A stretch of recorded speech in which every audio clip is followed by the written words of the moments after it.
BSc first year major math paper first group theory चल रहा था। एब्स्ट्रैक्ट अलजेब्रा, लिनियर अलजेब्रा, ठीक है। इसमें साइक्लिक ग्रुप बता रहा था। साइक्लिक ग्रुप क्या होता है इसकी डेफिनेशन बता चुका था। उस पर साइक्लिक ग्रुप आबेलियन ग्रुप होता है, ये प्रूव कर चुका हूँ। और इसी ग्रुप का साइक्लिक ग्रुप का ए जनरेटर होता है, ए इनवर्स भी साइक्लिक ग्रुप का जनरेटर होता है। ये थ्योरम प्रूव कर चुका था। अब आज एक क्वेश्चन बताने वाला हूँ कि तीन एलिमेंट का कोई भी ग्रुप अनिवार्यतः साइक्लिक ग्रुप होता है। ये किसी ग्रुप में तीन एलिमेंट हो तो निश्चित रूप से क्या होगा, एक साइक्लिक ग्रुप होगा। इसको समझने के लिए हम ये देख सकते हैं, जैसे मान लो किसी ग्रुप में तीन एलिमेंट है, जैसे एग्जाम्पल ही आप जानते हो रूट 1 ओमेगा ओमेगा स्क्वायर, ठीक है। तो इसको आप जानते हो कि जी इज इक्वल टू, इसको लिख सकते हैं ओमेगा की पावर 1 ओमेगा की पावर 2 ओमेगा की पावर 3 इज इक्वल टू 1। तो ये निश्चित रूप से साइक्लिक ग्रुप है। तो कोई भी ग्रुप है तीन एलिमेंट का है तो वह निश्चित रूप से क्या होता है, साइक्लिक ग्रुप होता है। जैसे हम मान लेते हैं कि कोई स्टैंडर्ड फॉर्म में कोई ग्रुप लेते हैं, तो यहाँ पे ई, ए और बी तीन एलिमेंट का ग्रुप है। हेयर मान लेते हैं कि e is not equal to b, तीन एलिमेंट है। तो ये निश्चित रूप से क्या होगा, एक साइक्लिक ग्रुप होगा। ये प्रूव करना चाहते हैं तो साइक्लिक ग्रुप प्रूव करने के लिए क्या दिखाना पड़ेगा कि इस ग्रुप का ईच एलिमेंट इसी ग्रुप के एक एलिमेंट के इंटीग्रल पावर के फॉर्म में लिखे जा सकते हैं, ठीक है।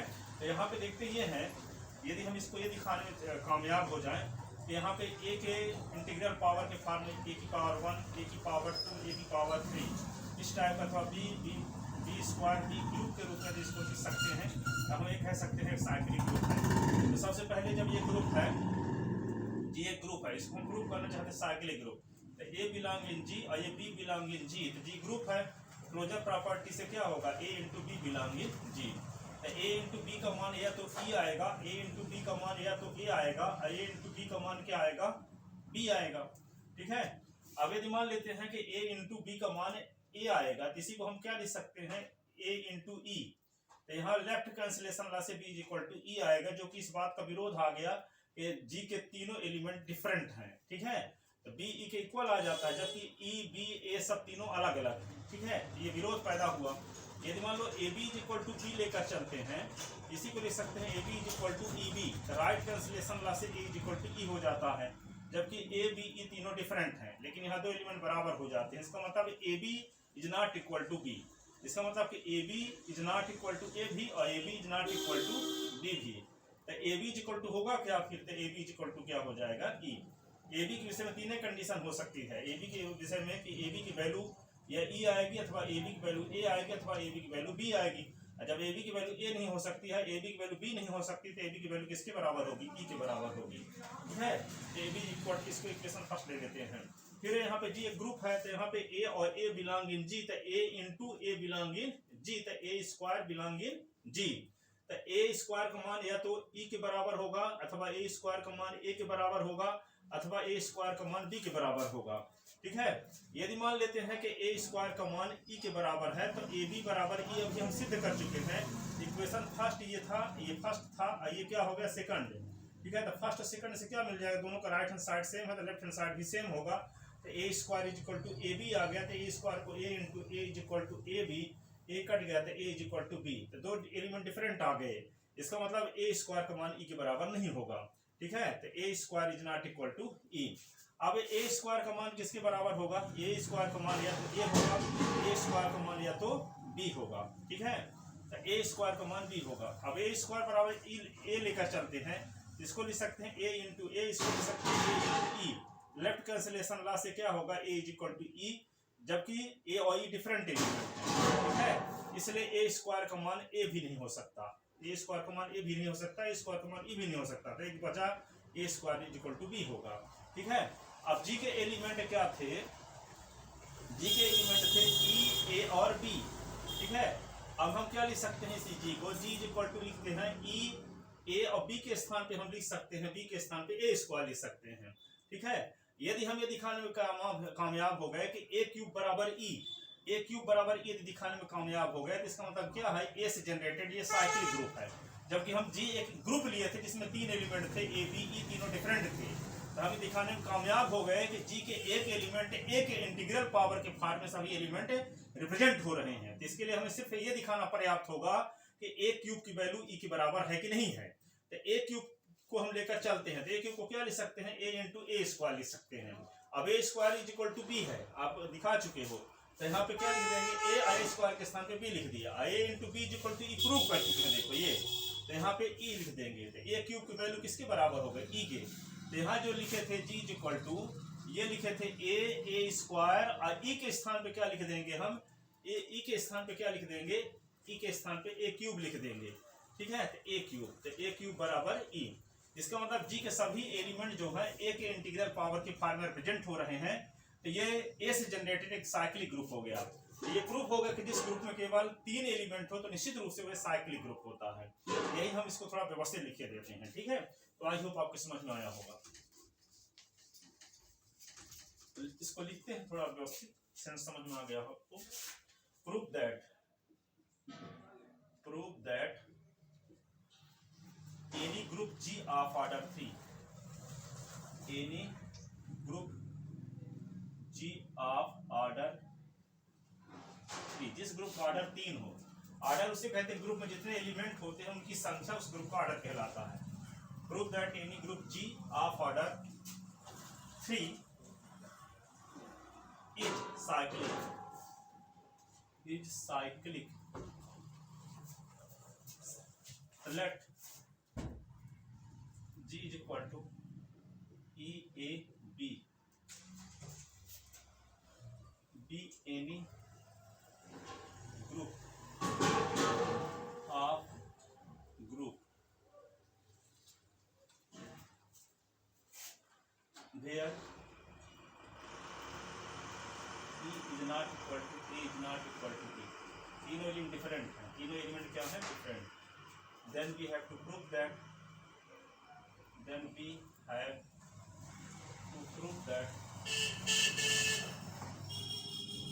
G is cyclic group,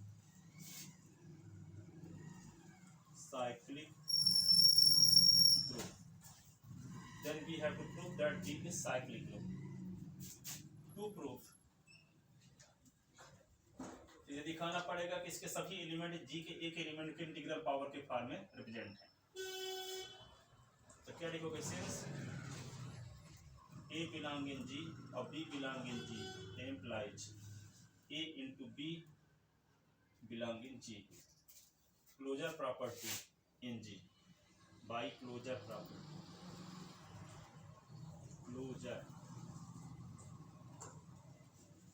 property, closure property।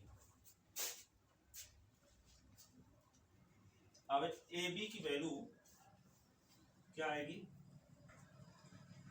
10 there are 3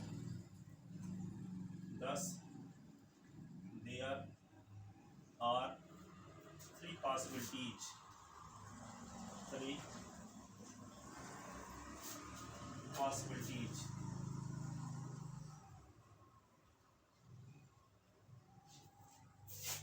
That is AB is equal to या तो E होगा, AB is equal to या तो A होगा, AB is equal to या तो B होगा। Then AB is equal to A, AB is equal to AE, B is equal to E by left cancellation law, ठीक है। Then but E is not equal to B, therefore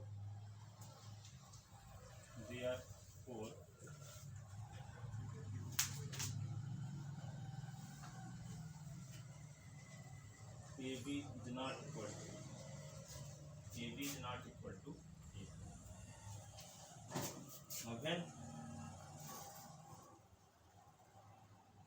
AB is equal to A, AB is equal to B, AB is equal to, इसको EB लिख सकते हैं, right side से B हटा दिए थे, A is equal to E by right cancellation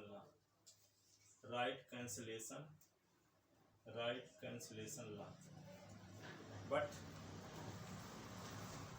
A E is not equal to B is not equal to B. So AB is not equal to B. तो then AB is not equal to A और AB is not equal to B, the implies AB is equal to E निश्चित रूप से होगा, क्योंकि ये जानते हैं कि ए और बी का गुणनफल जो आएगा वो क्लोजर प्रॉपर्टी से डी को बिलोंग करेगा। डी में तीनों एलिमेंट हैं, ई है, ए है, ये बी है, दोनों का गुणा करने से या तो ई आएगा अथवा ए आएगा या कि बी आएगा। तो ए बी का गुणा करने से ई लेकर चलते हैं कि a b is equal to e, a b is equal to a लेकर चलते हैं तो गलत कंट्राडिक्शन मिल जाता है, विरोधाभास मिल जाता है। A b is equal to b लेकर चलते हैं तब भी कंट्राडिक्शन मिलता है, इसका मतलब a b is equal to e होगा। ठीक है, अब हम क्या दिखाएंगे कि जी में यदि ए एलिमेंट है तो a belong in G, a belong in G repeat कर सकते हैं तो ए इंटू ए बिलोंग इन जी भी होना चाहिए। ठीक है, तो आगे लिखते हैं थोड़ा सा ऊपर से, सिंस ए बिलोंग इन जी और ए बिलोंग इन जी तो implies a into a is equal to a square belong in G by closure property, closure property by closure property. ठीक है,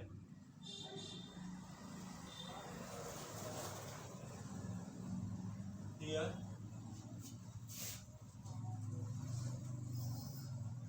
thus here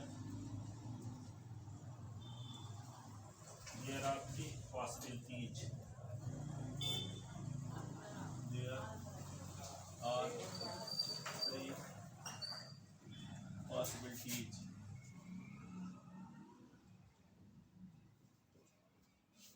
क्या कंडीशन हो सकती है, ए स्क्वायर का मान या तो ई होगा, ए स्क्वायर का मान या तो ए होगा, ए स्क्वायर का मान या तो बी होगा।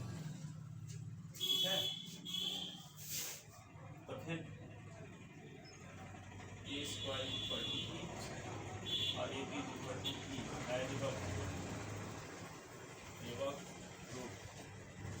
ठीक है, ये इसका इक्वेशन हटा देते और ये हो गया मान लो सेकंड, ये first from first and second, from first and second we get क्या मिल गया, a square is equal to a b, a को a into a is equal to a b, left side से ए हटा दो, a is equal to b by left cancellation law.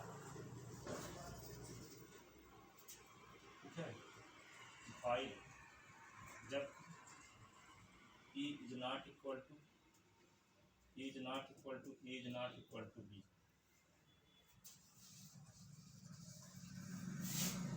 then A square is equal to A,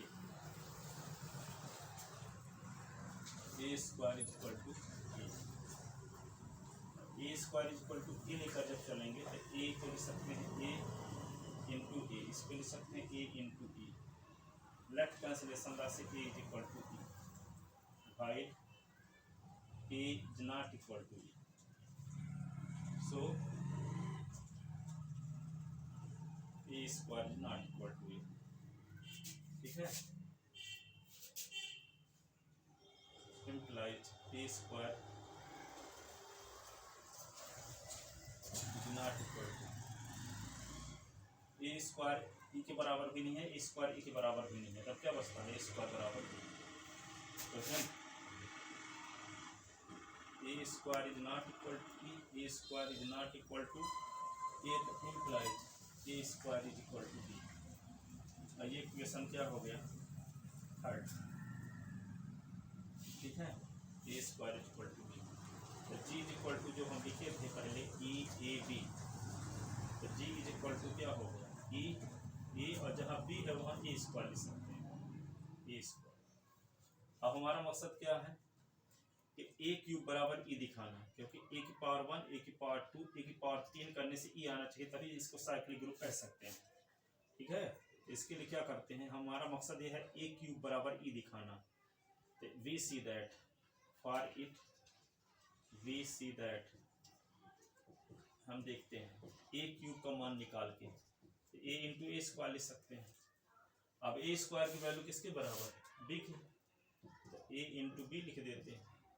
और ए into B बराबर किसके बराबर है, ई के, इक्वेशन फर्स्ट से फ्रॉम फर्स्ट, तो यहाँ क्या लिख सकते हैं, ई, ए क्यूब बराबर a b is equal to, ये फर्स्ट हम प्रूव कर चुके हैं कहीं ना कहीं, a b is equal to e यहाँ पे, तो जहाँ a b is equal to e लिख दिए, ए स्क्वायर बराबर ई, यहाँ ए स्क्वायर बराबर हम बी प्रूव कर चुके हैं, तो जहाँ ए स्क्वायर वहाँ बी लिख दिए। अब ए इंटू बी बराबर ई, तो ए क्यूब की वैल्यू ई के बराबर आ गई। तो यहाँ पे जो G is equal to e, a square पहले लिख दें, ए स्क्वायर ई के स्थान पे ए क्यूब बराबर ई लिख सकते हैं। इसी को क्या लिख सकते हैं आप, ए क्यूब ए स्क्वायर, इसी क्रम से लिख सकते हैं, a square a cube is equal to e, ऐसे, ठीक है। तो जी इज इक्वल टू ये आ गया, जी इज इक्वल टू आ गया ए स्क्वायर ए क्यूब। तो जो तीन एलिमेंट का ग्रुप लेकर चले जिसके एलिमेंट थे ई ए बी, तो उस ग्रुप को हम लिख सकते हैं उसी ग्रुप के एक एलिमेंट के इंटीग्रल पावर के फॉर्म में। ये क्या हुआ, ए से जनरेटेड साइक्लिक ग्रुप है। Here G is a cyclic group generated, cyclic group generated by a से जनरेटेड एक साइक्लिक ग्रुप है। तो तीन एलिमेंट का कोई भी ग्रुप अनिवार्यतः क्या होता है, साइक्लिक ग्रुप होता है। ये आपके समझ में आ गया होगा। Thank you so much.